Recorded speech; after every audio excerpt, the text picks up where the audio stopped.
10 years of silent grief, shattered by a maid's young daughter. Staring at his lost son's portrait, she whispers, "Sir, this boy. He lived with me at the orphanage." For 10 years, billionaire Harrison Cole lived as a ghost in his own home, his vast wealth a hollow armor against a grief that consumed him. It was an anniversary of a loss that stole the laughter from his halls. His son, Ethan, was just a memory, a smiling 4-year-old boy captured in a portrait above the mantel. A light long extinguished. Then, a sound broke the suffocating stillness.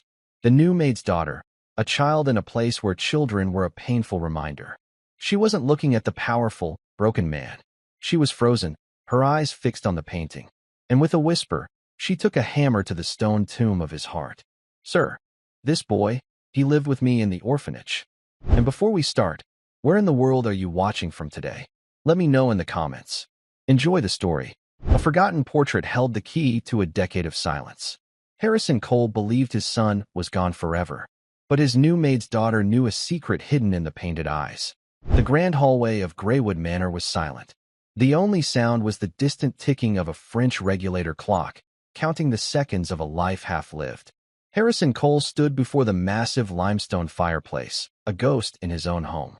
It was the anniversary. 10 years. 10 years since the laughter had been stolen from these halls. 10 years since his son, Ethan, had vanished from a sunlit city park. Harrison was a man who commanded the coastline. His name was etched onto skyscrapers and sprawling coastal developments. He was a billionaire. He was powerful. And he was utterly broken. The wealth was an armor, but the grief was a cancer beneath it. His gaze, as it always did, locked onto the portrait above the mantel.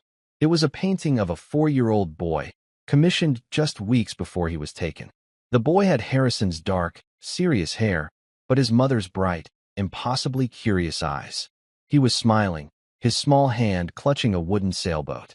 The artist had captured the light in him, a light that had been extinguished. A small sound, a shuffling of feet, broke the suffocating stillness. Harrison turned, his irritation a cold, sharp blade. He had given strict orders. He was not to be disturbed. Not today. It was the new maid, Brenda, a quiet, diligent woman who had started 2 weeks ago. She was clutching a dust rag, her face pale with fright. She was not supposed to be in this wing. And she was not alone. Hiding half behind her, a small, thin girl with large blue eyes and a spill of blonde hair stared at him. She looked to be about 12. "Mr. Cole." "Sir, I am so sorry," Brenda whispered, her voice trembling. "My car. It broke down this morning. I had no one. I told her to stay in the kitchen." "Chloe, I told you." Harrison's glare was ice. He did not like children. Not anymore. They were a painful reminder of a life that was not his. "The kitchen is downstairs, Brenda. See that she returns to it." "Yes, sir. Right away. Come on, Chloe. Now." Brenda's voice was a low, terrified hiss. She tugged at the girl's arm. But the girl, Chloe, didn't move. She was frozen. She wasn't looking at Harrison, or the fireplace, or the vast, intimidating room. Her eyes were fixed on the portrait, her head tilted, her expression shifting from curiosity to a deep, profound confusion. It was as if she were trying to place a memory that didn't belong. "Chloe," Brenda pleaded, pulling harder. "We have to go." The girl took one step, then another, moving away from her mother and toward the fireplace. She stopped just short of the hearth, looking up at the painting of the smiling 4-year-old. "That's enough," Harrison said. His voice was not loud, but it cracked like a whip. "That is a private room. You will leave." Chloe turned to him. Her face was ashen. Her blue eyes were wide, not with fear of him, but with a startling, impossible recognition. "Sir," the girl whispered, her voice shaking. "This boy, he lived with me in the orphanage." The words echoed in the cavernous hall. Brenda let out a strangled cry, her hand flying to her mouth. "Chloe, stop this. What are you saying? That is Mr. Cole's son. Apologize to him right now." The air left Harrison's lungs. The floor seemed to drop away. He felt the blood drain from his face, a cold, prickling sensation that left him dizzy. He gripped the back of a leather armchair. Billionaire's face went pale. A headline might have screamed. It was true. He felt sick. "What did you say?" His voice was a rasp. "Chloe, you're mistaken." Brenda wept, her eyes frantic. She knew the story. Everyone who worked here did. The unspeakable tragedy of Harrison Cole. That boy, he passed away. Years ago. No, Chloe insisted. She was trembling, but her gaze was steady. He didn't pass away. He was at St. Jude's home. I knew him. We called him Matthew. Harrison stared. He saw his wife's face, pale and thin on a hospital pillow. He's gone, Harrison. Let him go. He had spent 10 years building a tomb around his heart. Now, a 12-year-old girl was taking a hammer to the stone. That is impossible, Harrison said, the words hollow. My son is dead. He isn't. Chloe cried, stung by his tone. He was older when I knew him. But it's him. I know it's him. He had the same eyes. He used to draw pictures. All the time. Pictures of the ocean. And a big, brown dog. Harrison staggered. He physically recoiled, as if she had struck him. A brown dog. Buddy. A chocolate Labrador. Ethan's shadow. A detail so specific, so private. It was never released to the press. The media knew kidnapped. They knew ransom note. They knew presumed dead. They did not know Buddy. You're lying, he whispered, but the accusation had no power. I am not. He was my friend.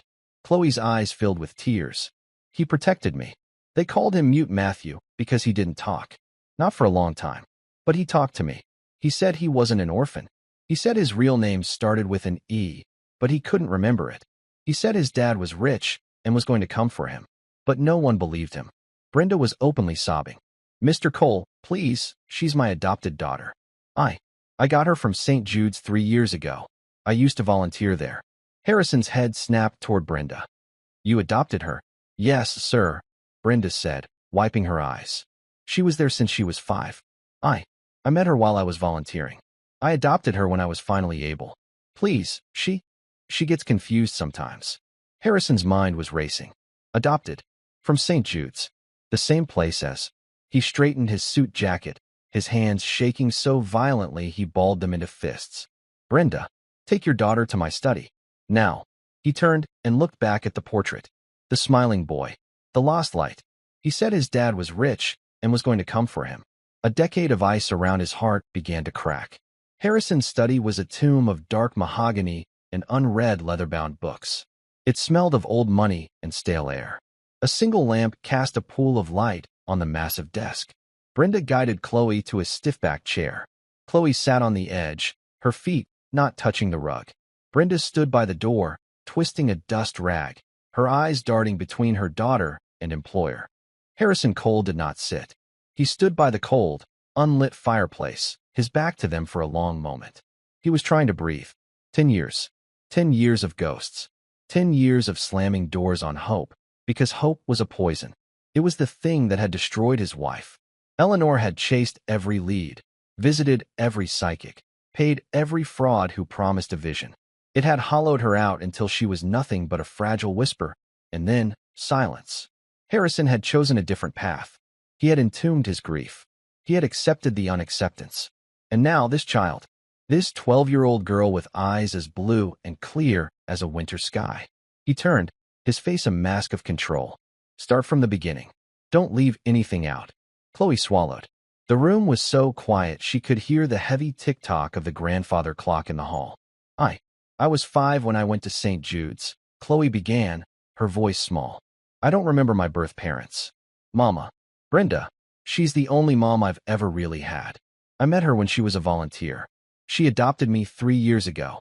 But before that, I was at St. Jude's. And the boy, Harrison said, his voice flat. Tell me about the boy. They called him Matthew, Chloe said. He was already there when I got there. He was in the older boys' dorm. I think he was maybe 9 or 10 then. He was really quiet. The nuns called him Mute Matthew because he didn't talk. Not for a long, long time. Harrison's heart hammered against his ribs. Ethan had been a talkative, bright, noisy child. Mute Matthew. What trauma could do that to a boy? He would just sit by the window in the recreation room. Chloe continued, her gaze distant, lost in the memory. He would draw. He drew all the time. He drew on scrap paper, on napkins, once on the wall, and Sister Agnes was so mad. But he was good. He drew houses, big houses, and the ocean. Harrison's breath hitched. The beach house. And he drew dogs, Chloe said, her voice dropping. A big brown dog. He told me. After he started talking, he told me. What? Harrison's voice was sharp. What did he tell you? He told me he missed his dog. He said his name was Buddy. Brenda let out a small sob and covered her mouth. Harrison felt his knees weaken. Buddy. It was true. A detail so small, so private. He said Buddy loved to run on the beach, Chloe added, and chase seagulls. He said the dog would bark and bark, but the birds were too fast. It was a perfect memory, a snapshot from a life that was stolen. Harrison remembered it. A sunny afternoon at the coast house. Ethan, just turned 4, laughing hysterically as Buddy chased a flock of gulls at the water's edge. He said the dog would bark and bark. How? Harrison struggled to speak. How do you know this boy? Matthew is the boy in the painting. His eyes, Chloe said simply. I never forget eyes. And in this. She reached into the pocket of her simple dress and pulled out a small, folded piece of paper. It was old, the creases worn through. It was a child's drawing. She handed it to him. Harrison's hand was shaking so badly he could barely take it. He unfolded it. It was a crude drawing, done in crayon. A stick figure of a small girl with yellow hair, holding hands with a taller stick figure boy. Above them, a large, poorly drawn dog with brown scribbles. He gave it to me, Chloe whispered. I was crying because one of the older boys, Dennis, he tried to take my locket. She touched a thin silver chain around her neck. Harrison's eyes followed the movement. Where did you get that? He asked. My grandpa, Chloe said, her chin lifting with a bit of pride. Mama's dad, Captain Elias Reed. He's a war veteran. He came with Mama to volunteer at St. Jude's one day. He met me. He said I was a brave soldier. He gave me this locket and told me to never forget it. Brenda spoke, her voice shaky. My father, he saw something in her. He told me, that one's a fighter, Brenda. That's when I knew I had to adopt her. It took me almost a year after that to get the paperwork through. Harrison nodded. Elias Reed. He knew that name. A decorated local hero. A man known for his rigid honesty and unbendable will. This was not a family of liars. Matthew gave me the drawing. Chloe continued, looking back at the paper in Harrison's hand. He didn't say anything to Dennis. He just stood in front of me. He stared at him. He didn't even look mad. He just looked, like my grandpa does sometimes. Dennis got scared and gave my locket back. Matthew gave me this drawing after. He said it was so I would remember I had a protector. Harrison stared at the drawing. A protector. His son, who he had failed to protect. You said? Brenda adopted you 3 years ago, Harrison said, his mind working. What happened to Matthew? He ran away, Chloe said softly. It was about a week before Mama came to get me. So, yes, about 3 years ago. He was getting older. He would have been 13 or 14. He hated it there. He told me he was going to find his real house. He said he remembered a gate. A big, black iron gate with a letter on it. Harrison's gaze flew to the window, to the massive, winding driveway, and the wrought iron gates at the entrance. The gates that bore a single, stylized C for coal. He told me he was going to find his dad, Chloe said, her eyes filling with tears. And then he was gone. The nun said he ran away. I never saw him again. Harrison felt a surge of rage so powerful it almost knocked him off his feet. Rage at the kidnappers, at the police, at the world, and at this orphanage.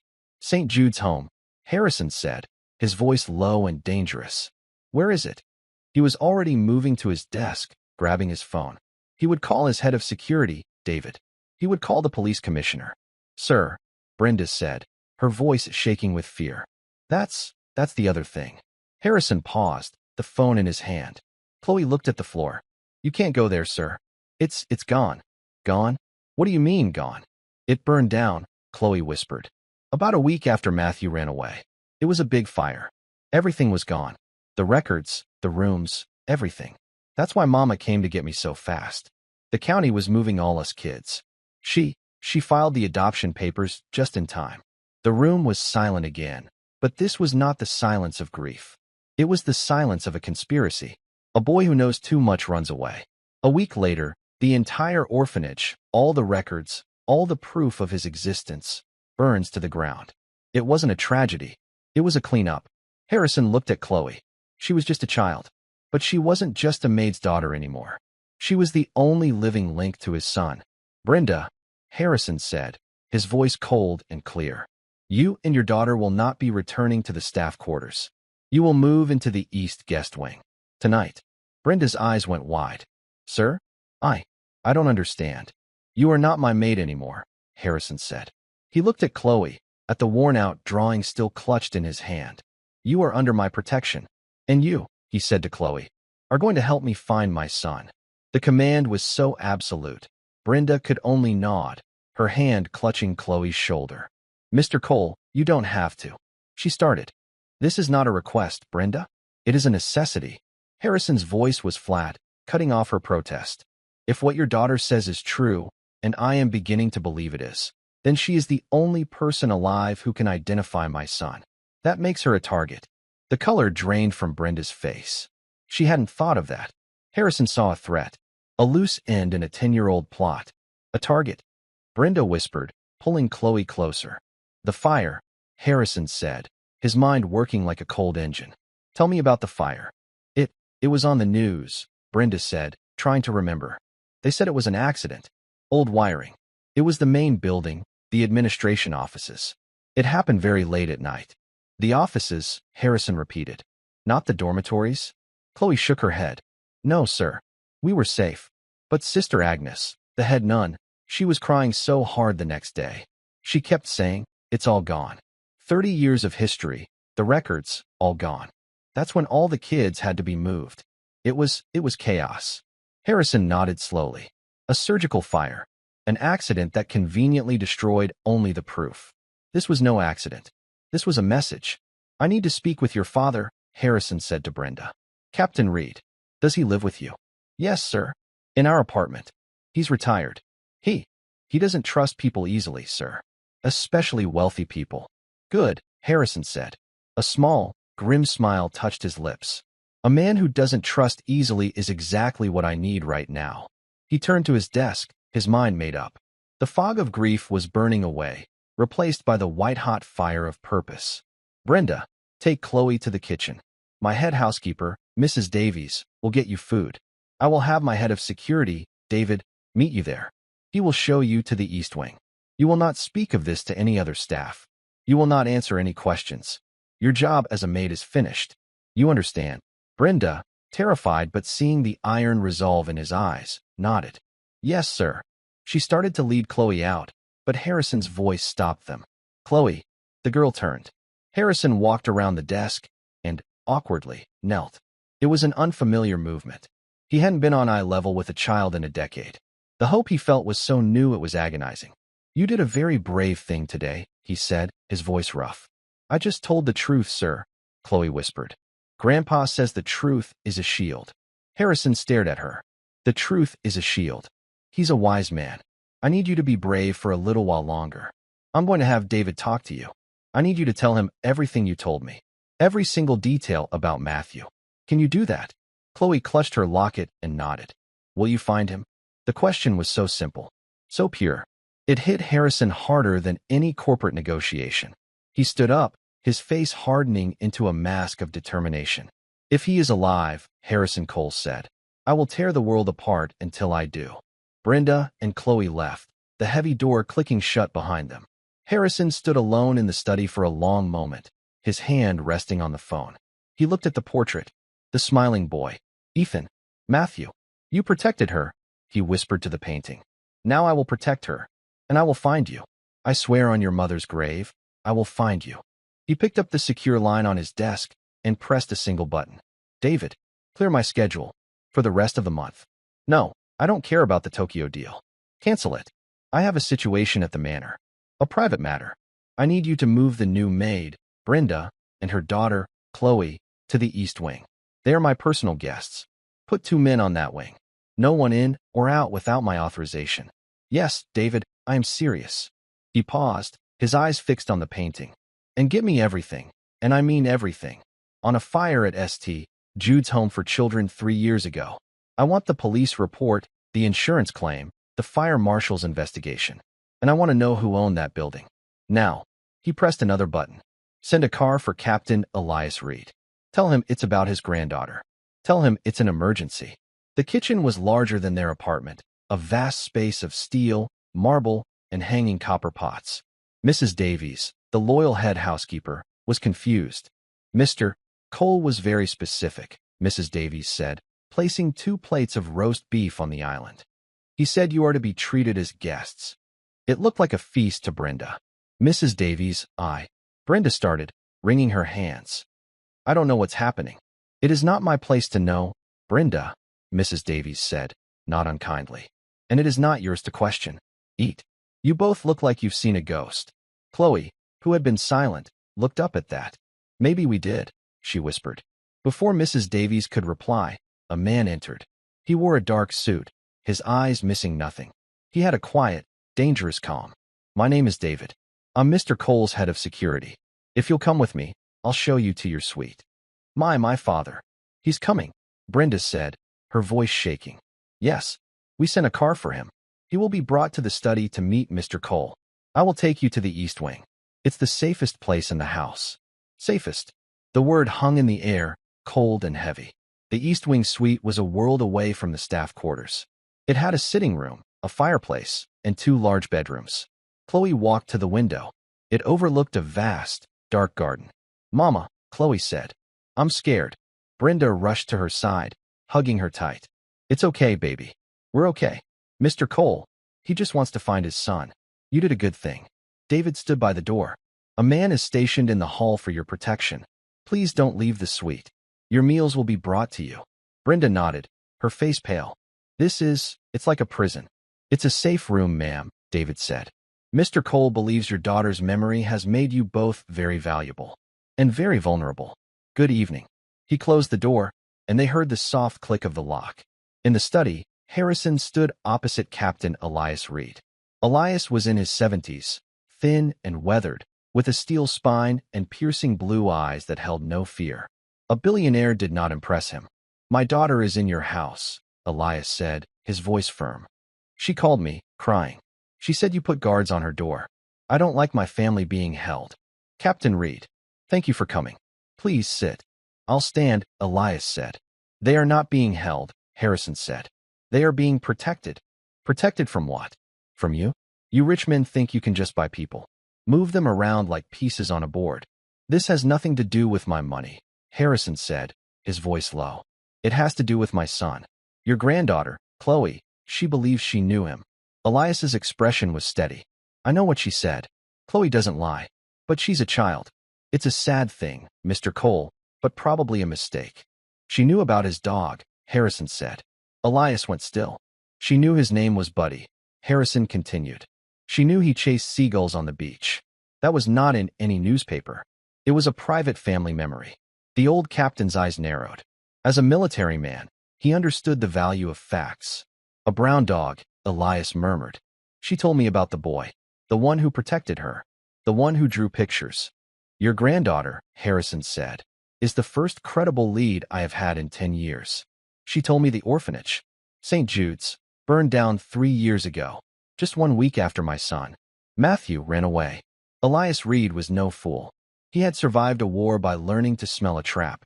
A fire, Elias said. To cover the tracks. To burn the records.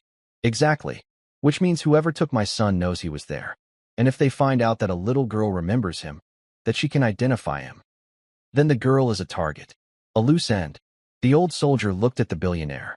For the first time, they were not 2 men from different worlds. They were 2 men with a shared purpose. What's your plan? Elias asked. My head of security, David, is on his way to debrief Chloe. I'd like you to be there. She trusts you. She'll need you. And what are you doing?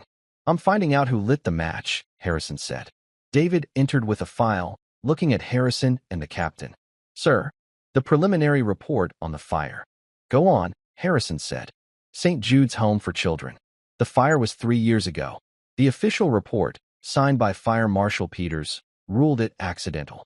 Faulty electrical wiring. The building was a total loss. An accident, Harrison said.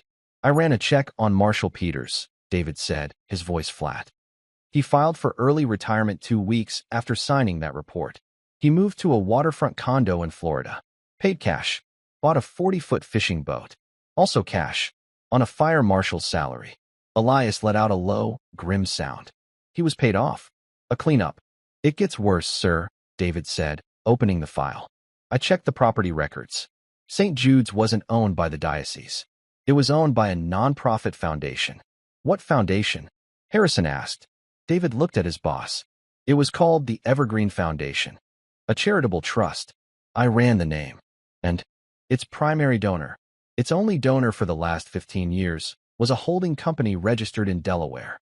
A cold dread, worse than the grief, settled in Harrison's stomach. What holding company, David? David looked down at the paper. It was a subsidiary of Coal Development, sir. Your company. The room was absolutely silent. The clock ticked in the hall. Elias stared at Harrison. What did he say? Harrison's face was white. He felt the blood pounding in his temples. He walked to his desk and gripped the edge.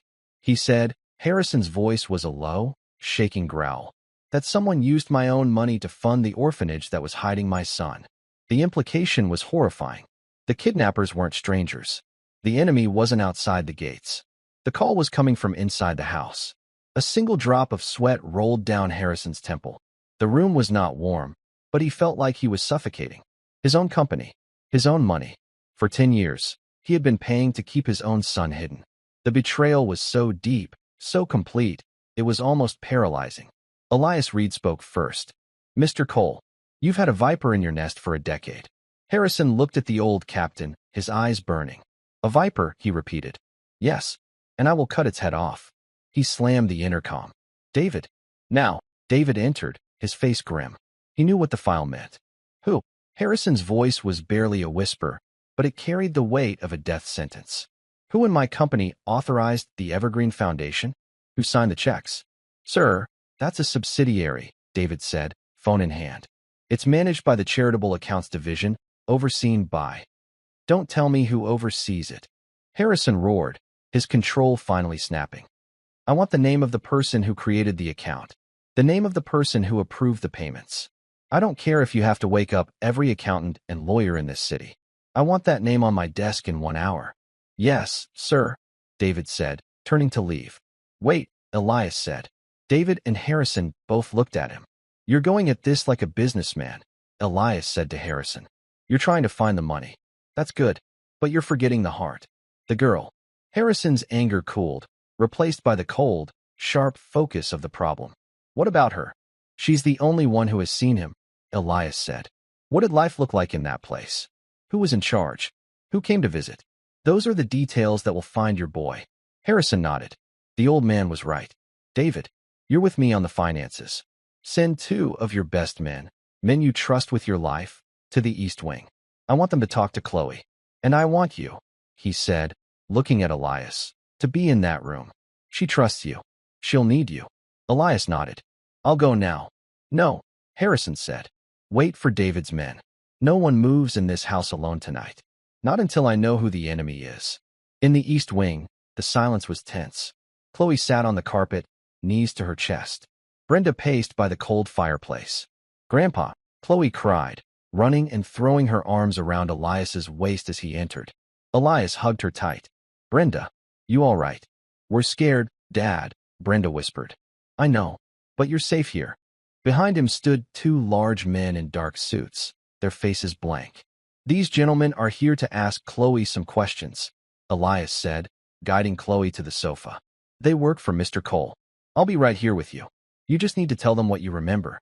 One man, Robert, sat opposite Chloe while the other stood by the door. Robert had a kind face, but his eyes saw everything. Chloe, Robert began, his voice gentle.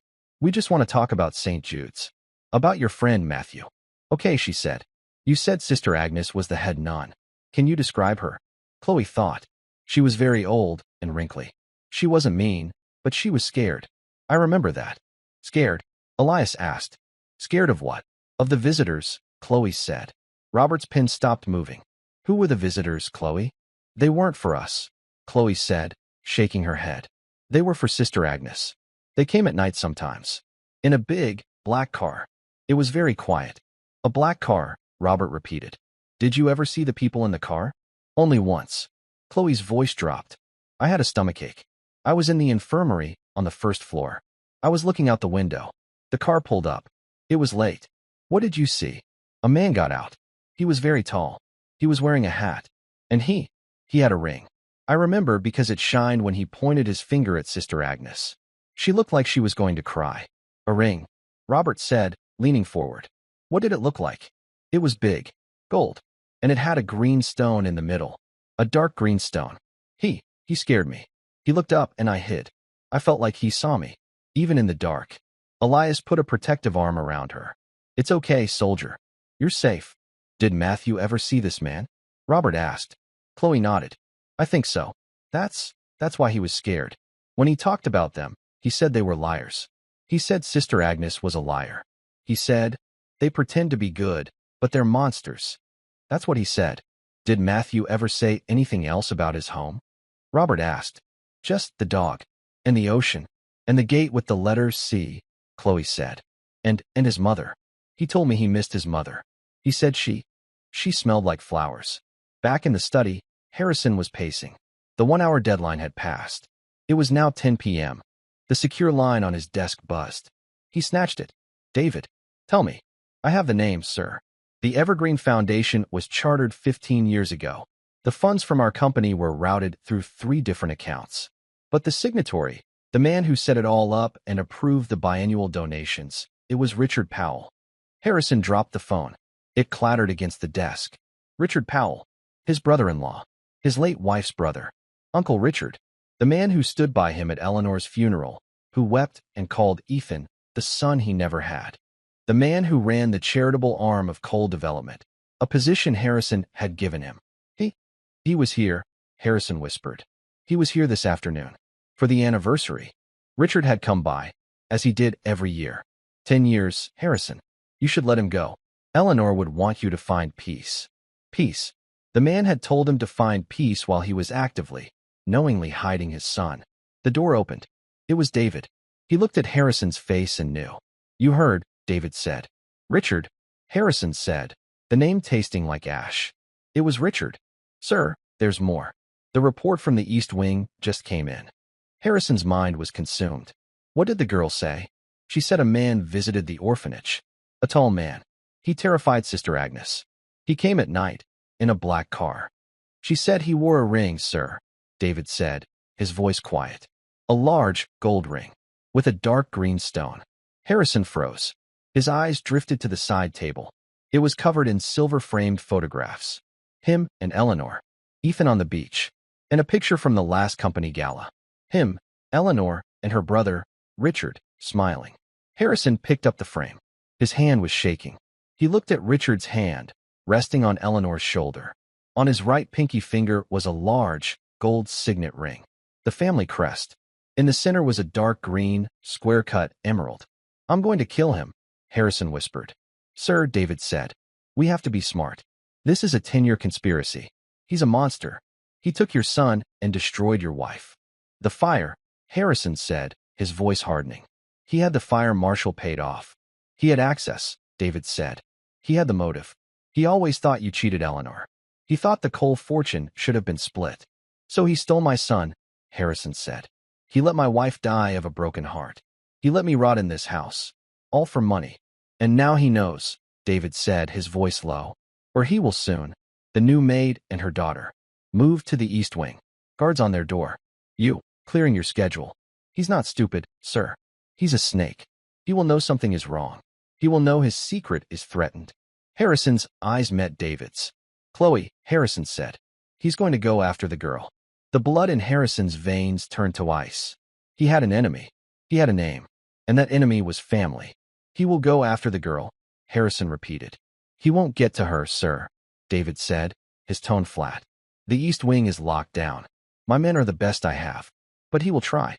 And he won't be obvious. Harrison's mind was a whirlwind of betrayal. He knows this house. He knows the staff. He knows me. He knows your habits, David agreed. Today is the anniversary. He expects you to be a wreck. He expects you to be locked in this study, drinking. He expects you to be weak. Harrison looked at the portrait of his son. Weak. He had been weak for 10 years. Not anymore. That's your cover, sir, David said. You play the part of the broken man. I will handle the investigation. I need to find Richard's network. The fire marshal was one. Sister Agnes. Where is she now? Find her, Harrison ordered. And find out where Richard Powell is right now. David nodded and left. Harrison was alone again. He looked at the silver-framed photograph. Him, Eleanor, and Richard. Richard's hand, resting on his sister's shoulder, wore the heavy, green-stoned ring. You sat at my table, Harrison thought, his rage of physical sickness. You drank my wine. You wept at your sister's funeral. You told me to find peace. The private line on his desk buzzed. R. Powell. His heart hammered. The snake was calling. He was checking the trap. Harrison let it ring. Once. Twice. He took a deep, shuddering breath. He closed his eyes, summoning the ghost of his grief, using it as a shield. He picked up the receiver. Richard, he said. His voice was gravelly, thick with exhaustion. A perfect performance. Harrison. Thank God. I was just checking on you. Richard's voice was smooth. Oily. Practice sympathy. A difficult day, I know. I wasn't sure if I should call. Liar. You're fishing. It's fine, Richard, Harrison mumbled. Just another year. You know. I know. I know. A pause. Listen, I'm glad I caught you. Bob Henderson heard you canceled the Tokyo trip. Is everything all right? You're not ill, are you? There it was. The hook. He knew Harrison had changed his routine. Harrison forced a long, weary sigh. I'm just tired, Richard. Tired of all of it. I just didn't have it in me. Not today. Another pause. Richard was processing this. It sounded plausible. Of course, Richard said, his voice dripping with false concern. I understand completely. That's why I'm calling. Why don't I come over? We can have a drink. Just the two of us. For Eleanor. For the boy. Harrison's hand tightened on the receiver. Come over? He wanted to see the house. He wanted to know what was different. No. Harrison said it too quickly. He softened his tone. No, Richard. I appreciate it. But I'm turning in. I just want to be alone. Are you sure, Harrison? I'm only 10 minutes away. I'm sure, Harrison said, his voice firm but weary. Thank you, Richard. Good night. He hung up. He was shaking, not with fear, but with rage. He didn't believe me, Harrison said to the empty room. He's coming. He buzzed David on the intercom. He's on his way.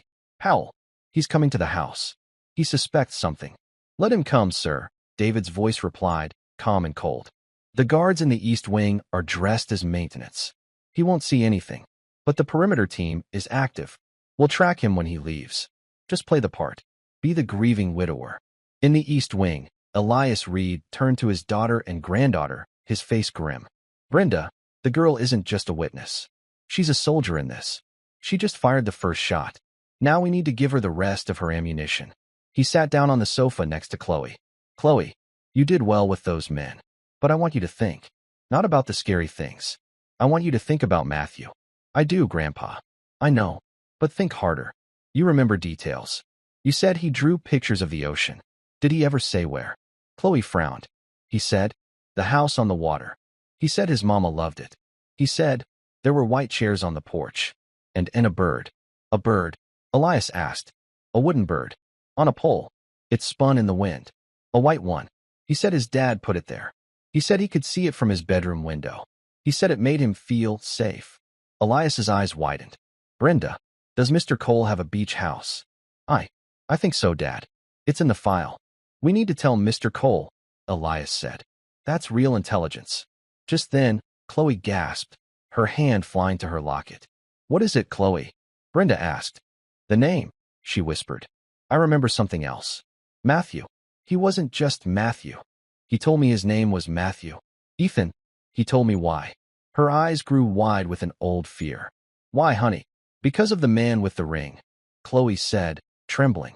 Matthew was hiding under a bed. The man was yelling at Sister Agnes. He called him Uncle.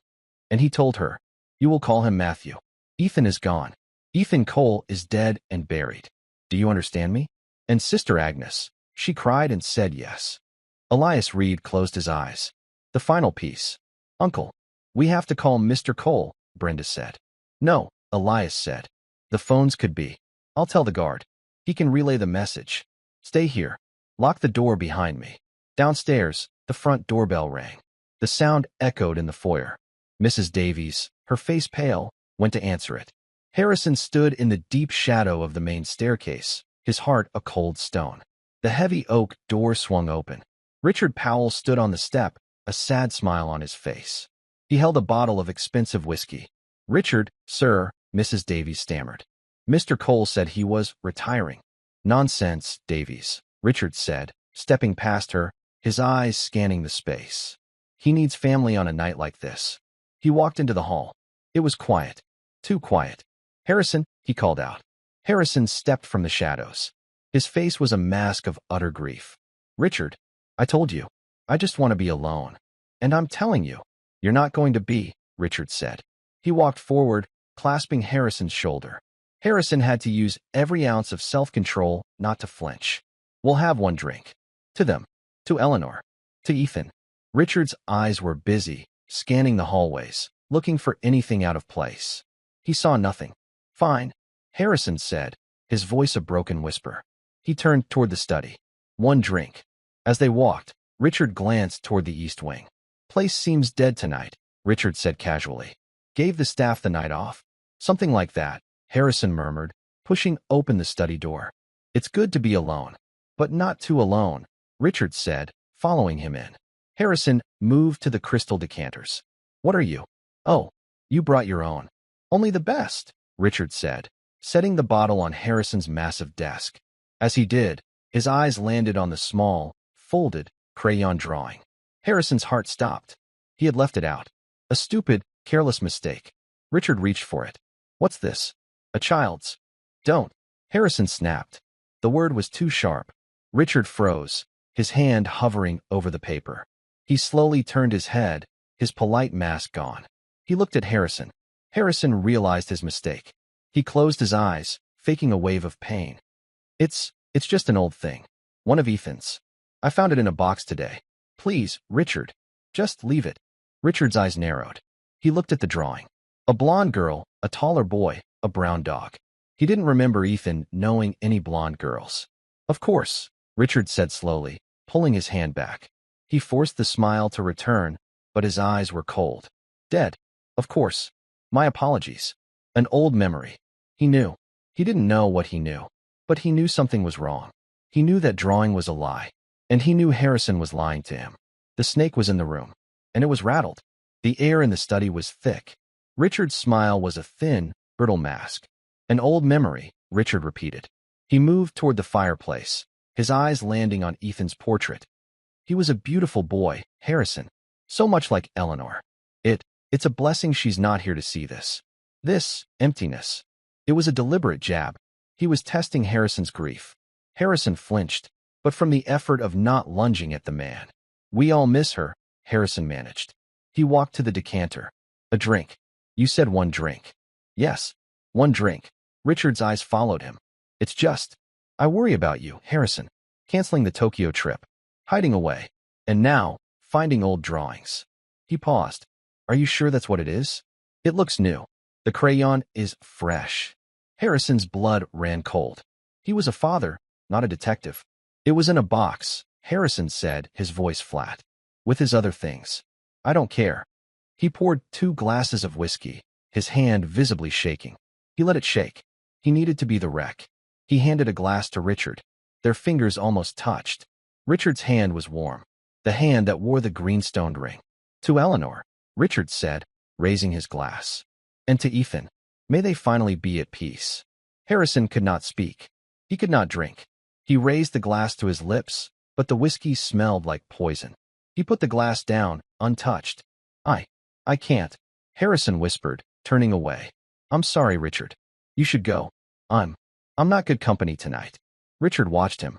He saw the untouched glass, the tremor, the agony. He sighed, a long-suffering sound. You're right. I'm sorry. He put his own glass down on the desk, next to the drawing. I pushed. I'll see myself out. Thank you, Harrison said, not looking at him. Get some rest, Harrison, Richard said softly. He walked to the door. He paused. Oh, by the way, I heard you hired a new maid. Brenda, isn't it? How is she working out? Harrison's head snapped up. The question was not casual. It was a sniper's bullet. He knew about Brenda. He was connecting the dots. The new maid. The canceled trip. The new old drawing. Richard's face was a mask of polite inquiry.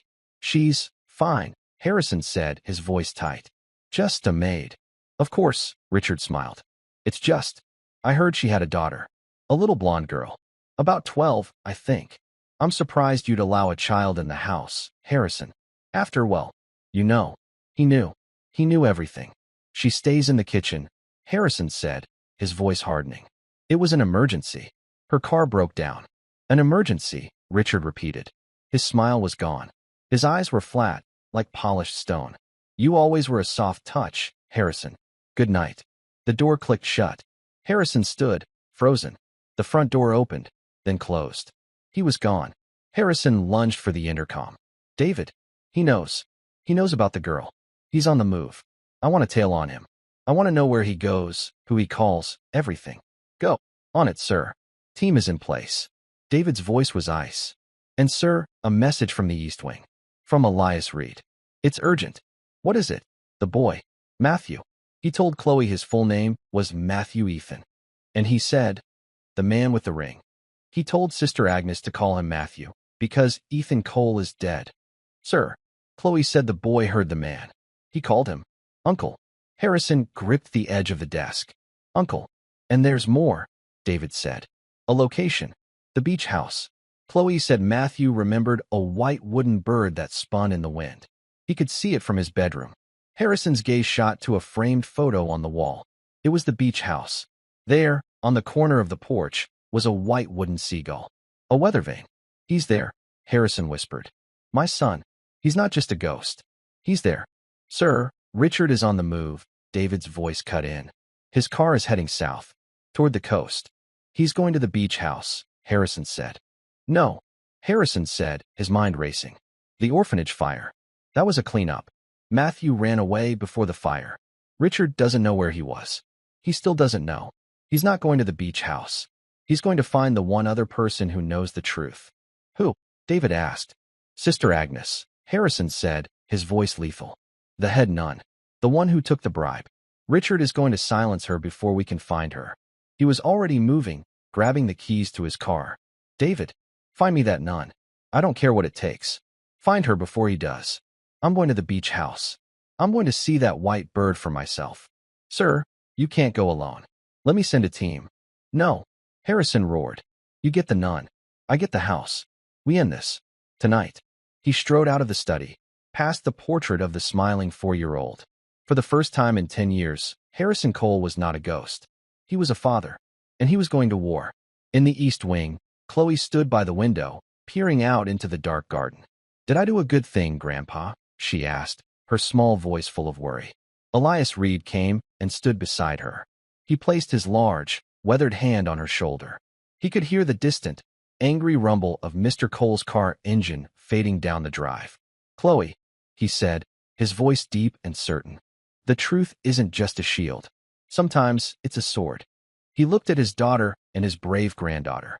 You didn't just tell the truth, the old captain said. You just loaded the cannons. The night was dark. The house was quiet. But the silence was over. The hunt had begun. The furious growl of Harrison's sports car tore through the quiet suburbs. He was driving too fast. He didn't care. His mind was a sharp, clear instrument of rage. 10 years of fog had burned away. 10 years of numb, polite grief had been replaced by a white-hot certainty. Uncle. The word echoed in his skull. Ethan is dead. Call him Matthew. He had not just stolen a child. He had murdered a family. He had let his own sister die of a broken heart, all while knowing the truth. The betrayal was so profound, Harrison felt he might choke on it. His phone buzzed in the console. He hit the speaker. David.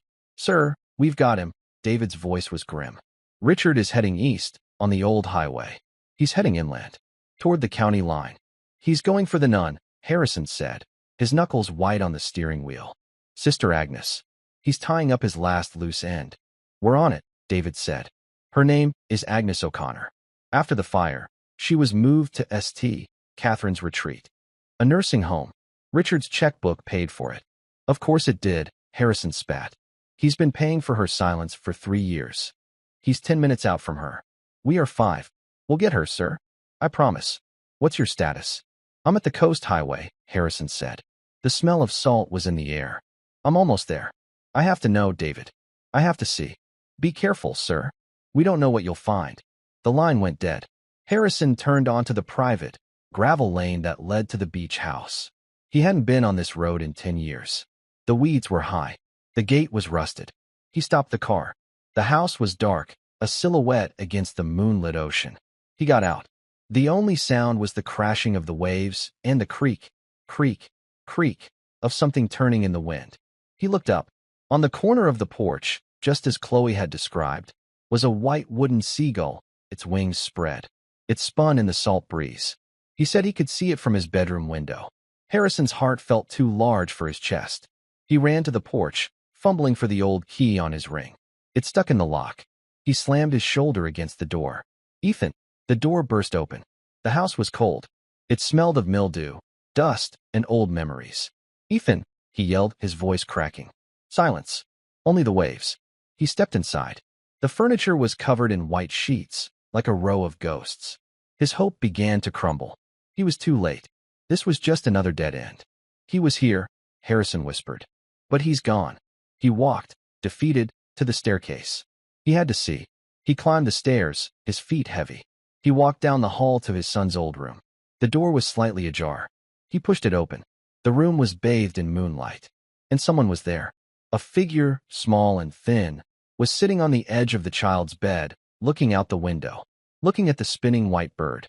It was a boy. He looked to be about 14. He was wearing old jeans and a dirty sweatshirt. His hair was long and dark. He heard Harrison and spun around, his eyes wide with fear. He scrambled to his feet, grabbing a small piece of driftwood, holding it like a club. Get out, the boy hissed. This is my place. Get out. Harrison stopped. He couldn't breathe. The boy was thin. He was terrified. But his eyes, they were his mother's. Bright, curious, and full of a light he thought was gone forever. I'm not here to hurt you, Harrison said, his voice a raw whisper. He held up his hands, slowly. Everyone says that, the boy said, his voice shaking. He was trying to be brave, but he was just a child. Who are you? How did you find this place? I used to live here, Harrison said, his eyes scanning the boy's face. This was my son's room. The boy's defensive posture wavered. Your son? His name was Ethan, Harrison said, his voice thick with tears. The boy's arm, the one holding the driftwood, dropped slightly. What did you say? Ethan, Harrison repeated, taking one small step forward. He had a dog. A big, brown dog. A Labrador. The boy stared, his mouth falling open. Buddy, he whispered. Yes, Harrison choked out. Buddy. He loved to chase the seagulls. He would bark and bark, but they were always too fast. The boy's face, so hard and wary, began to crumple. The memory was clear. It was his memory. How? The boy whispered, his eyes filling with tears. How do you know that? I was here, Harrison said, the tears now streaming down his own face. I was on the porch. I was watching you. The boy looked at Harrison. He saw the dark hair. He saw the searching eyes. You, the boy said. You're him, the man from the picture. The one I tried to draw. I am, Harrison said. He couldn't move. I'm your father. I'm Harrison. The boy just stared, the tears rolling down his cheeks. He had been alone for so long. He had run from the orphanage, found the sea gate, but it was too scary. So he had come here, to the only other place he remembered. He had been living in the ghost house for 3 years, surviving on what he could steal from nearby homes. Dad, the word was a foreign sound on his tongue. It was a prayer he had given up on. Ethan, Harrison sobbed. He didn't rush. He just opened his arms. The boy hesitated for 1 second. Then the driftwood clattered to the floor. He lunged forward, collapsing against Harrison's chest, his small, thin arms wrapping around his father's neck. Harrison held him, his entire body shaking. He held his son. He was real. He was alive. He was warm. I found you. Harrison wept into the boy's hair. Oh God. Ethan, I found you. 2 days later, sunlight streamed into the study. Harrison sat on the sofa. Ethan, who was still getting used to his own name, sat beside him. He was clean, dressed in new clothes, but he still looked at everything with a wary gaze. Across from them sat Chloe, Brenda, and Captain Elias Reed. Richard is in federal custody, Harrison said, his voice clear. He confessed. Everything. The kidnapping, the orphanage. He blamed me for Eleanor's unhappiness. He wanted to take the one thing that mattered. He never thought she would die from it. He's a monster, Brenda whispered, her hand on Chloe's shoulder. He will pay for what he did, Harrison said. So will Sister Agnes. She provided testimony in exchange for a reduced sentence. It's over. He turned to the old captain. Elias, your granddaughter. She's a hero. She saved my son. She saved me. I owe her a debt I can never repay. You owe her nothing, Mr. Cole, Elias said, his voice firm. She did what was right. The truth is a shield. It is, Harrison agreed. He then looked at Chloe. Chloe, you are the bravest person I have ever met. I want to set up a trust for you, for your education. Anything you want to be. A doctor, a lawyer, anything. It's yours. Chloe looked at her grandpa, who nodded. Thank you, sir, she said. I think I know what I want to do. What's that? Harrison asked. I want to find people, Chloe said, her blue eyes certain. Like you found Ethan. I want to find the ones who are lost. Harrison felt a real, genuine smile touch his lips. Then you will. Ethan, who had been silent, turned to Chloe. You were the little blonde girl. The one with the locket. Chloe nodded, blushing. You told me I wasn't an orphan, Ethan said, a new memory surfacing. You believed me, when no one else did. I remembered your eyes, she said softly. Harrison stood up. He looked at the portrait over the fireplace. Then he looked at the real, living boy beside him. This house has been a crypt for a decade, Harrison said. He looked at Brenda. Brenda, your job as a maid is, of course, finished. However, I am in need of an estate manager. Someone I can trust. Someone to help me bring this place back to life. The salary would be considerable. There is a 5-bedroom home on the property. It's yours. If you and your family would honor me by staying. Brenda looked at her father, her eyes wide with tears. Elias Reed looked at Harrison Cole. He saw a man who had been humbled. He saw a man who was, at last, a father. Elias nodded. We would be honored, sir. Later that afternoon, Harrison and Ethan stood on the grand terrace, overlooking the gardens. It was the first time they had been alone. It's big, Ethan said. It's too big, Harrison agreed. He put a hand, awkwardly, on his son's shoulder. Ethan, I'm sorry. I should have. I stopped looking. I gave up. Ethan looked up at this strange, powerful man who was his father. But you found me. No, son, Harrison said, his voice thick. He looked across the garden, where Chloe and Elias were walking. She found you. She found us all. A forgotten portrait held the key. But it was a child's truth, a memory that refused to be buried, that had unlocked the door. The grief was now a scar.